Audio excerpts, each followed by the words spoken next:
Magandang oras mga kababayan. Sa labas pala ng ICC compound sa The Hague ay mayroong naghintay kay Digong na mga protesters. Ito ay hindi pro Digong, ito ay anti-Digong. Mga haters ito ni Digong. Kaya kahit saan pala ito magpunta si Digong, mayroong haters eh. Kaya ito, mismo sa compound ng The Hague, kanina pa lang to, siguro mga alas 6 ito sila ng hapon o alas 5 nang sila ay mag-assemble doon sa labas ng building ng ICC sa Hague, Netherlands. Narito ang video, atin panoorin. We want him to suffer, but he actually is lucky because he is experiencing the due process of law compared to the victims that they were just being shot and killed without any due process. Ito yung labas mismo ng ICC building. Ito, nariyan mga Pilipino to, merong halong mga puti oh. At meron silang effigy ni Digong, merong pangil. We are calling for justice, not only for the victims, the 300,000 victims of extrajudicial killing, but for the Filipino people as well. We want him to be jailed. We want him to suffer, but he actually is lucky because he is experiencing the due process of law compared to the victims that they were just being shot and killed. Ayan, tama nga yung sabi nitong babae na swerte nga si Digong ay meron siyang fair trial, meron siyang due process. Pero yung mga biktima nga, pareho lang tao eh. Okay lang kung mga daga lang yun, kung mga ipis, di ba? Parehong tao. Kung si Digong ay merong espiritu, yung pinapatay niya ay meron ding mga espiritu yun, merong mga kaluluwa. At kung si Digong ay gawa man niya ng Diyos, yung mga pinatay ay gawa din ng Diyos. Maliban na lamang kung si Digong ay gawa ng demonyo, di ba? Kaya dito, kahit dito sa The Hague, sa labas ng building nitong ICC, ay narito, mga Pinoy ito, at may mga kasamang puti. Naghihintay ito kay Digong. Siguro mamaya o bukas ng madaling araw makarating na sa The Hague si Digong. O ngayong gabi siguro. Hindi tayo tiyak. Okay, balik tayo sa video. Without any due process. Well, this is great news for Filipino people. As a Filipino, we've been waiting for this one. We've been fighting for the victims of extrajudicial killings that they commit, that they get the justice that they deserve. And now we are very close to this one. This is very, very close, and we are so happy. And I'm here to show my appreciation to ICC by doing its job to end impunity. Ayan, so end impunity. Ibig sabihin ng impunity yung hindi tinatablan ng mga kaso. Hindi tinatablan, walang nagkakaso. Merong impunity. Si Digong yung merong impunity. Hindi tinatablan kahit Korte Suprema ng Pilipinas takot sa kanya. Kaya noong presidente siya walang kumakaso sa kanya tahimik lahat. Yun ang tinatawag na atmosphere of terror. Noong 2016 hanggang 2022, ang Pilipinas ay nasa madilim na yugto, madilim na chapter. Ito yung tinatawag na malagim na chapter ng Pilipinas 2016-2022, kung saan isang bayan sa Bulacan, isang gabi lang sa Bulacan nang magtukang sila ay 30,000 kaagad ang namatay. Imagine that, isang gabi lang yan 30,000. Grabe, parang okay lang yung nangyari sa Israel sa Russia, di ba?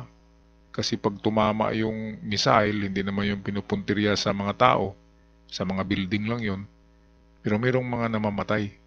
Pero iba yung tukhang kasi kinakatok ka, ang pintuan mo, tinadyakan. And then kapag napasok ang bahay, wala nang babasahin na Miranda rights. Diretso na, pagbabarilin na yung mga lalaki sa loob ng bahay. Kaya pagkatapos ng tukhang na yun na tukhang na war on drugs ni Digong, ay mayroong namatay na 30,000 plus. Napatay sa baril yun hindi sa sakit.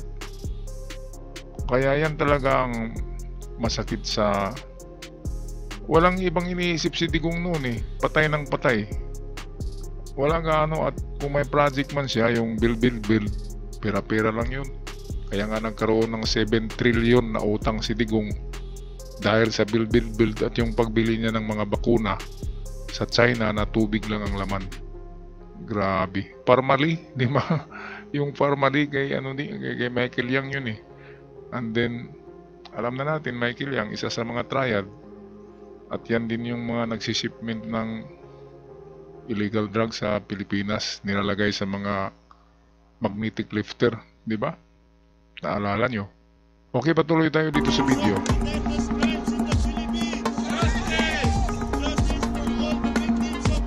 Ito yung talaga yung labas ng Dahig, oh. Dahig ICC.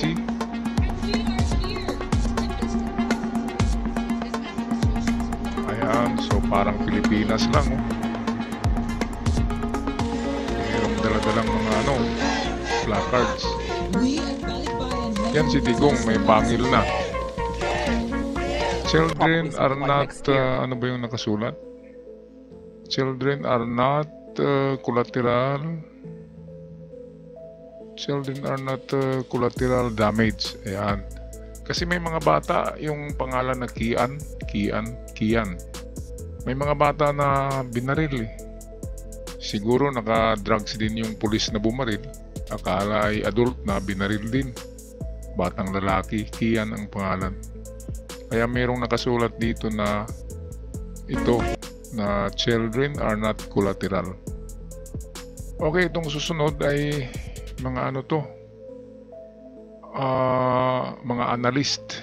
Attorney yata itong isa, ating pakinggan. Probably something like next year. We should recognize that the families of the victims in the Philippines played really important roles in just pushing this through, both for the ICC, for the Philippines to join the ICC initially, but also with collecting evidence, being in contact with the prosecutor's office. And I think for them it's really a victory because they've been now for years calling for justice for the murder of their family members. So I think for them it's probably a massive success. Ayan, ang mali ni PBBM kasi, dapat pag-upo pa lang ni PBBM, kasi binabanatan na siya ni Digong, dapat ay nagpamembro uli siya sa ICC para wala ng issue. Kasi palaging sinasabi ni Digong na walang jurisdiction ng ICC. Former member tayo, walang magawa eh. Former member, so pwedeng bumalik. May usapan daw sila ni Digong sa kasi PBBM eh. Yun ang palaging sabi ni Bato, na hindi daw tumupad sa usapan si PBBM, kaya traitor daw. Paano hindi tumupad si PBBM? Inaaway nyo eh. Sobrang paglapastangan nyo sa pangalan at pamilya ni PBBM. Kaya tuloy, ayan, binigay kayo sa ICC. Kung hindi nyo inaway, itong si Bato para walang utak, no? Ang laki-laki pa naman ng bumbunan. Bilog na bilog ang ulo. Akala ko puno ng utak yan. Bakit ba sinasabi, bago lang sinabi niya kanina sa kanyang press release ni Bato, na traitor daw si PBBM dahil hindi tumupad sa usapan. Ang usapan nila noon ay wag daw papasukin ang ICC. Ginawa naman ni PBBM, di ba? Hindi nga tayo nagpamembro. Pero ang pinapasok ni PBBM ay iba. Ito yung Interpol. Di ba? Pulis yan ng ICC. Ang usapan, diyan nagkamali si De La Rosa. Dapat sinali ni De La Rosa ang Interpol. Ang usapan nila ICC lang eh. Kaya technical kaagad si Bato. Kaya hindi nagpamember ang Pilipinas sa panahon ni PBBM sa ICC para tuparin ang usapan. Kahit na binabastos na siya nitong mga Duterte kung ano-anong grabe, no? Pinagsisigawan na bangag, grabe. Tapos ano pa yung isang issue, Pulburon, gumawa ng video na piki. Baka yung nagpulburon yung talagang kaibigan daw yun ni Harry Roque, yung look alike. Kaya tumupad si PBBM ng usapan na wag papasukin ang ICC. Pero siyempre nagagalit na rin yan si PBBM kasi laging tinitira, minumura. Pati yung last na issue nila, Herpulicul eh. Tapos binanata na naman nila, kumuha sila ng Vic Rodriguez na attorney pa naman sana Pero grabe ang bibig.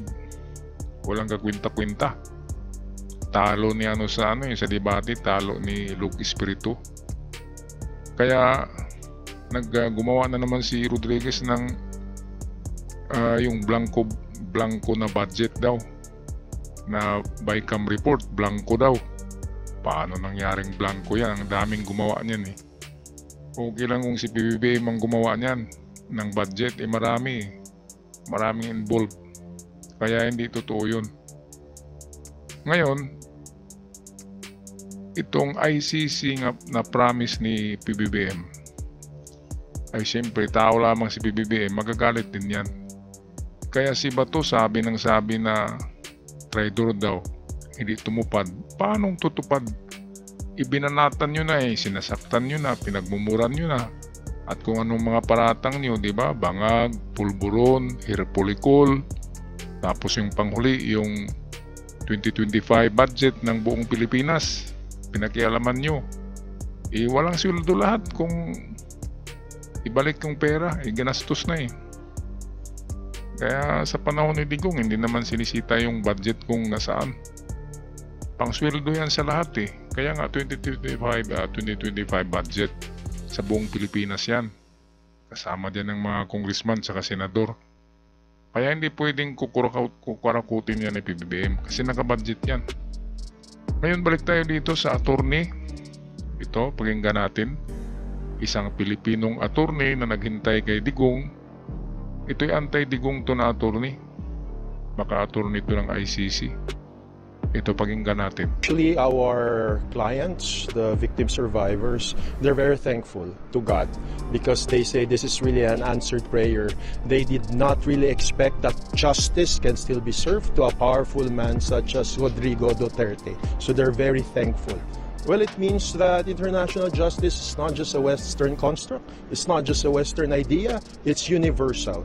That's why the peoples of the world agreed in 1998 in Rome to establish a permanent criminal tribunal such as the ICC. And whether you're one from Asia or you're one from the Americas or you're one from Europe, you are bound by international criminal justice under the Rome Statute. Ito bago lang pala tong ICC 1998.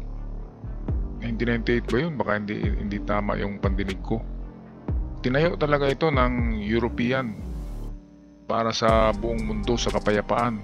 Kapag merong katulad ni Digong na merong impunity, hindi makulong sa bansa kasi takot lahat, ay ICC na ang babanat dyan. Kahit nga si Netanyahu ng Israel ay inaano nila itong uhulihin daw. Ang problema, paano sila papasok sa Israel ang daming bomba doon. Kaya mahirapan sila. Pati si Putin, merong ding warrant of arrest yan. Kaya pag matapos yung gera na yan, ay siguradong may kaso si Putin sa ICC. Pero mga presidente kasi yun Si Putin, presidente. Si Netanyahu, presidente din. Si Digong, civilian lang Kaya madaling hulihin si Digong kasi civilian lang. At saka wala na siyang immunity. Wala na siyang ordinaryong tao na lang tapos nag-acting pa na presidente, di ba? Feeling presidente pa rin si Digong nagmumura pa rin, sumisigaw. Hindi ganon, civilian ka na Diggs.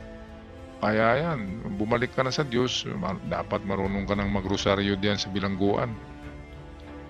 Baka ngayong gabi nga ay baka nag-umpisa ng trial niya itong gabi na ito ay bukas uusok na naman ang mga balita, kaya yun ang ating abangan mga kababayan. Okay, tapusin natin itong video. In fact, just to point out a very emblematic example, one of our victim survivors, the son was actually murdered at night, and then the victim survivor herself was actually detained.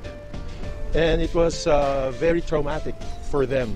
So indeed, this is a first step. The arrest and the surrender of Duterte before the International Criminal Court is the first step in the long way to justice. Ito, so totoo, long way to justice pa ito. Ito pala ay attorney ng mga nabiktima. So Pilipino to sigurado. At magaling na attorney to kasi nakarating ng ICC. Kaya ang ating stage drama ay itong ating palabas kay Digong ay matagal pa to baka abutin to ng 3 buwan bago malaman natin yung outcome nito. Kaya palagi tayong mag-abang. Bukas abangan naman natin ang mga maiinit na balita at bigyan natin ng reaksyon. Ako'y magpaalam ng mga kababayan, mga ka-Golden Boy, at huwag kalimutan mag-subscribe sa ating munting channel para palagi kayong updated. Hanggang sa muli, God bless the Philippines.